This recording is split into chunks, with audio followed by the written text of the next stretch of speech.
Hi friends, എസ്റ്റാബ്ലോസിന്റെ പുതിയൊരു വീഡിയോയിലേക്ക് എല്ലാവർക്കും സ്വാഗതം. നമ്മുടെ ഇന്നത്തെ ഒരു സെയിൽ പോസ്റ്റ് ആണ്. നമ്മളതിൽ കുറച്ച് സൺകനൂറിന് നമ്മൾ റേസ് ചെയ്തെടുത്ത ഫുള്ളി ടേമഡായിട്ട് കുറച്ച് സെൽഫീറ്റായിട്ടുള്ള ബേർഡ്സ് സെയിലുണ്ട്.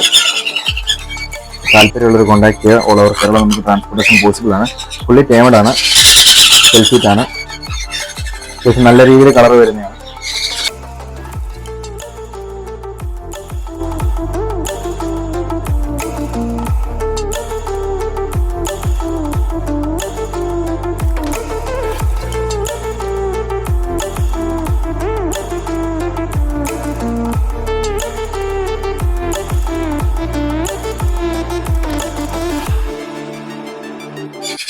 ഇതുപോലെ ഫുള്ളി ടേമഡ് ആയിട്ടുള്ള ബേഡ്സിന് നിങ്ങൾക്ക് താല്പര്യം ഉണ്ടെങ്കിൽ കോൺടാക്ട് ചെയ്യുക. ഓൾ ഓവർ കേരള നമുക്ക് ട്രാൻസ്പോർട്ടേഷൻ സേഫായിട്ട് ചെയ്യാവുന്നതാണ്. അപ്പം നമ്മുടെ കയ്യിൽ സൺകുന്നൂർ മാത്രമല്ല, യെല്ലോ ഷെയ്ഡ്, പൈനാപ്പിൾ, അങ്ങനെയുള്ള എല്ലാ ഹാൻഡ് ഫീഡ്സും നമ്മൾ അവൈലബിൾ ആണ് നമ്മുടെ കയ്യിൽ. അപ്പോൾ ആവശ്യമുള്ളവർ കോൺടാക്ട് ചെയ്യുക.